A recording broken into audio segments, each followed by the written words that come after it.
So this was supposed to be an interview video.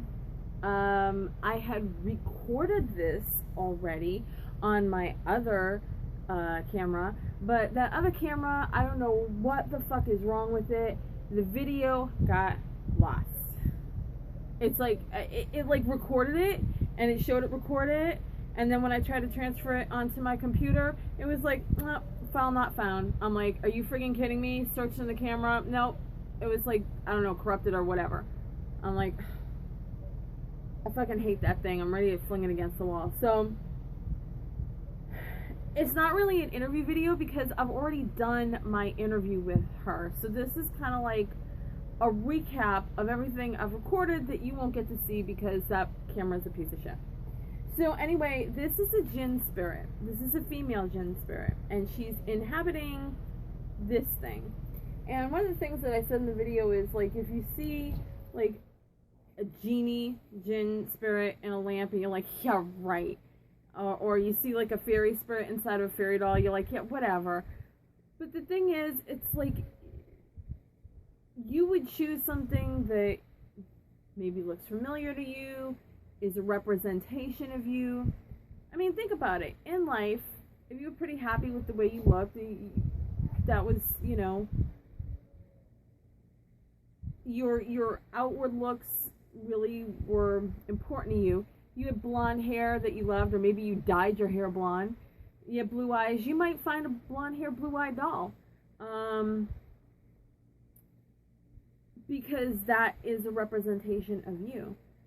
And some spirits have like a really wicked sense of humor, and they're just like, yeah, let's do that. That works for me. You know, it's kitschy, it's offbeat. I want to be in that.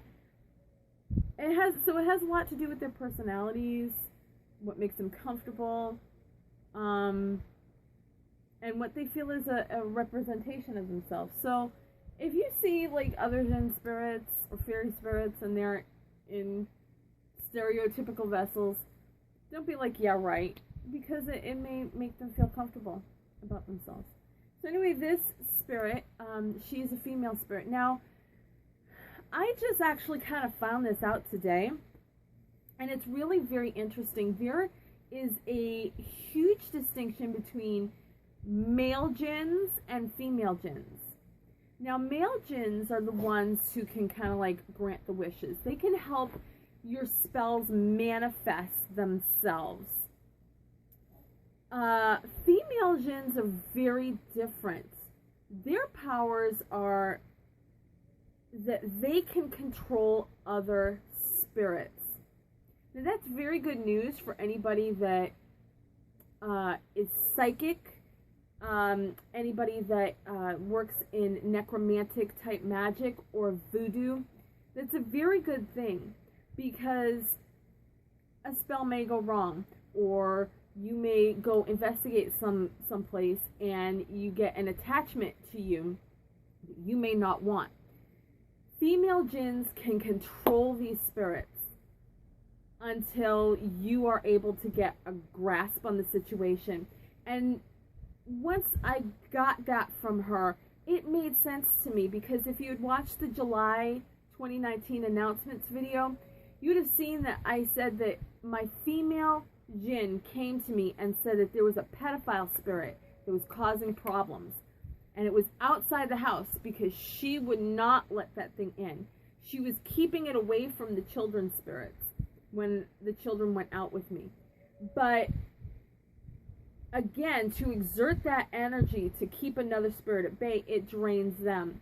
So they can do it, but they prefer to alert you so you can take care of the problem as soon as possible and kind of take that burden off of them. But they are able to control other spirits, and specifically they are able to summon and control spirit people. So if you're working like dark magic, revenge magic, in voodoo, or in necromantic magic, that's very important. And one of the key people you want on your team is a female Djinn. Now this Djinn, she was born in 12... What was it again? That's right, 12 it was 1288. 1286, I'm sorry. She was born in 1286, and she died in 1376. Okay, so she was 90 years old. Now, she was actually of Arab descent. And I got from her that she ended up living in Italy, and I'm like, how is, like, somebody of Arabian descent? Now, she was nobility. She was a noble lady. And I'm like, well, how did somebody from an Arab country end up in Italy? And it dawned on me, and I said, does this have to do with the Crusades? And she said yes. And she told me that to broker a peace deal, what happened was she was married to an Italian, was it a duke? Like an earl, or it was an earl? An Italian earl. So she was married to an Italian earl, and she came to live in Italy. Now, one thing that you have to remember is that in the Middle Ages, especially during the Crusades, one thing that happened is, because the Arab countries were so close to the ancient world of the Greeks and the Romans, they had the scrolls and the teachings of people like Hippocrates and Aristotle, and they knew about how to eat healthy, have a good diet, how to use herbs for healing, how to treat in medicine, things that we do today that they were doing back then. And one of the problems is the Crusades caused some of this knowledge to be lost. They invaded Arab countries that had these scrolls that were, still in, and they burned them, and that is why we entered something called the Dark Ages before the Renaissance took over. And European medicine, up until even last century, was a joke. Seriously. Have you ever heard that expression, blow smoke up my ass? That was actually taken from a real medical treatment. No joking. In Stuart times, they would take a fireplace bellows. Now, normally you don't see fireplace bellows anymore. We don't really use them anymore. But if you look up fireplace bellows, if you Google it, you'll see what I'm talking about. So what they used to do is they used to take tobacco, just plain tobacco that they got from the colonies in America. They would burn it, take the smoke from the tobacco, suck it into the bellows, and blow it up your ass as a medical treatment. So it was as effective back then as it is today. But that was the type of medicine that pervaded for hundreds of years because of what happened during the Crusades. All this stuff was lost. But she was knowledgeable in this. She was taught herbs for healing, how to care for wounds, all of this. She had this knowledge. So she was not happy in her marriage. And when she was transported to Italy, she did not like her husband. And she showed me an image of herself in the chapel. Now, she was forced. Now, remember, the Crusades were fought by Christians trying to reclaim the Holy Land at the behest of the Pope. The Pope basically said anybody that reclaims the Holy Land from heathens is guaranteed a spot in heaven. And that's why for hundreds of years this bullshit went on. And you guys know how I feel about religion. No war has ever been fought in the name of Wicca. Okay? The terrorist attacks, not just in America, but all around the world, over religion. The Crusades, over religion. It's just, you know what? Fuck your religion. fuck your religion. You know, I don't mean to denigrate anybody's religion, as long as your religion is live and let live. But if you're like, look at those Westboro assholes that picket soldiers' funerals, and instead of showing respect for a soul that has passed, that has sacrificed their life, they're condemning them, saying they're going to burn in hell. Fuck you, Westboro, and fuck any religion that thinks that that's okay. Because it's not. Any spirit that passes, you show respect. Because you know what? They're actually in a better place than you are right now. So show respect.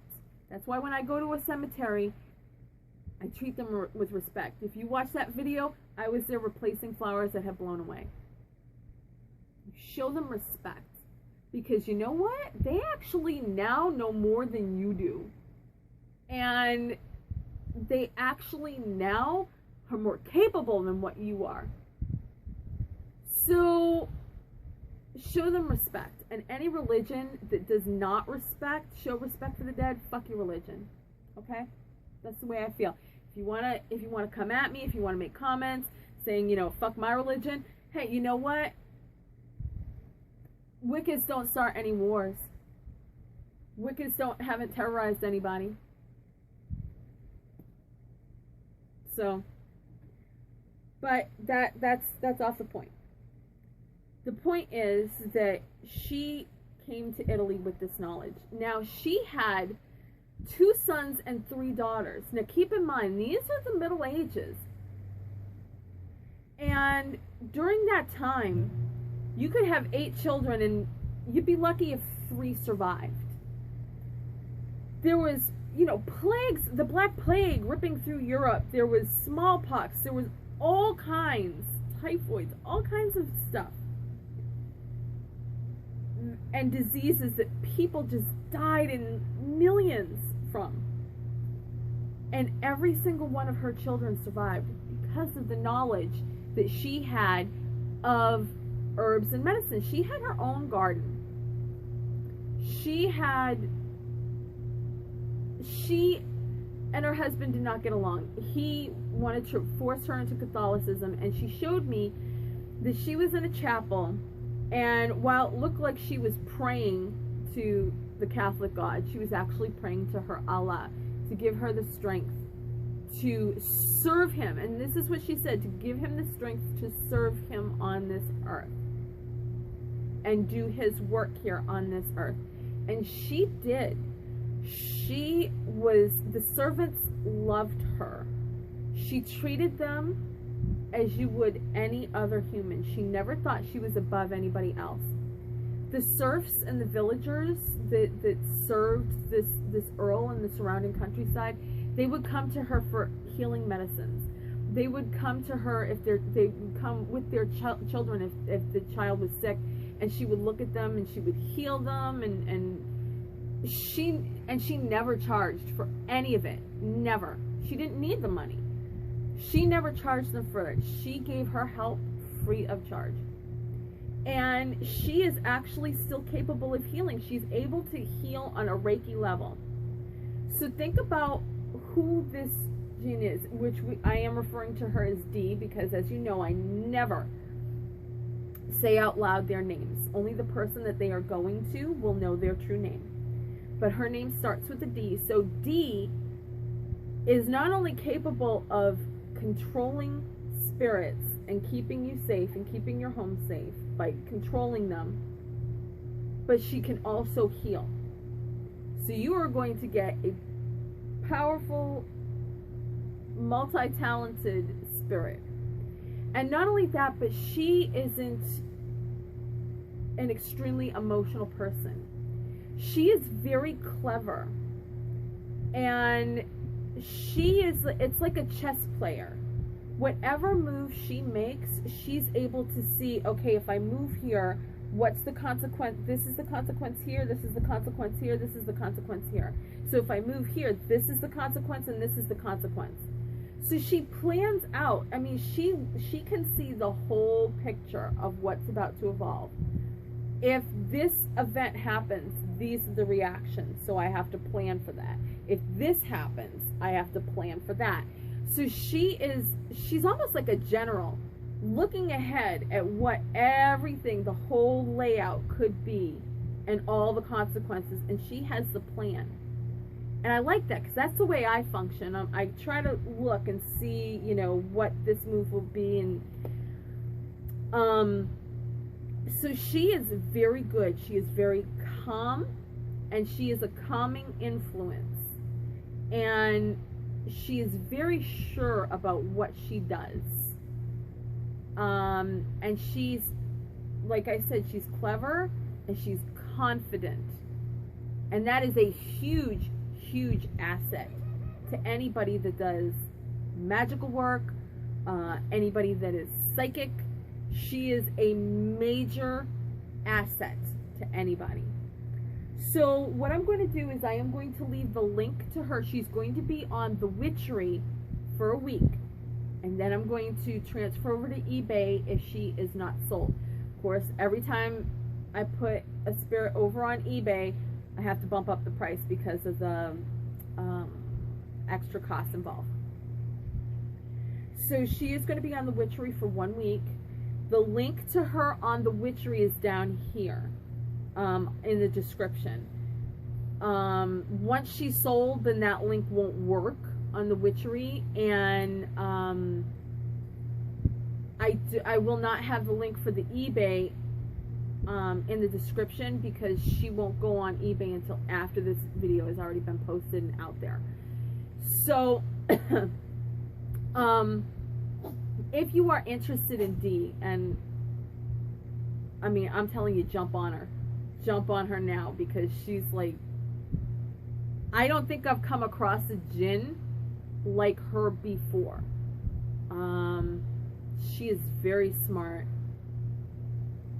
and just the fact that her powers, I've never come across a healing Djinn. I haven't, never before. This makes her special like 10 times over.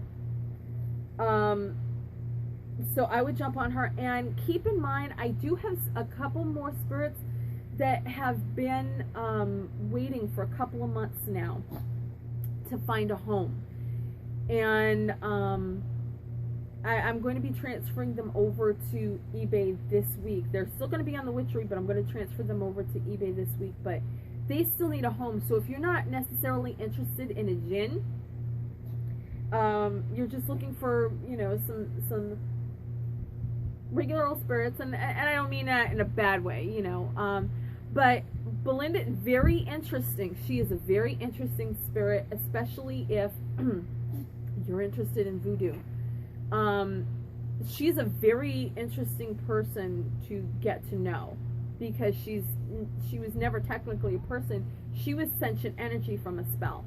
And what's the matter with you? Oh, well, you weren't supposed to do that. You're supposed to let me know you were doing that. Come over here. Alright. I don't know what your deal is. Sorry about that. We gotta get the dog situated. Yeah, you're supposed to let me know about that stuff. You know that, right? Because we talked about that, right? Why don't you just lay down? So Belinda is very, very interesting. If you have not seen her video is going to be linked, and Ladinia, I believe, it's been so long since I've actually spoken to her. Her video is going to be linked as well, and she's a real sweetheart. So those two videos are going to be at the end of this video. If you haven't seen them yet, or if you saw them and it's been a while and you want to kind of refresh your memory, they're going to be at the very end of this video on the link, so just click the link and rewatch them. If you're interested in them, but the price is a little high, email me. The most important thing to me is that my spirits have a really good home. So if I break even, on, you know, selling the doll, I don't care. That's fine with me. I just want them to have a really good home where they're wanted and they're accepted and, you know, they're needed. So, if you are interested in those ladies, email me. I can see what I can do for you, see if we can come to an agreement. And then, of course, we have Dee here, and the link for her is in the description below. So, I will see you guys in the next... I'm sorry we didn't have the pendulum going, because I had already interviewed her, and it was just... I've got other videos I gotta bump out. Because that fucking camera. So, I will see you guys in the very next video. Thank you guys for watching, and thank you for being a part of this whole thing. And I will see you in the next video.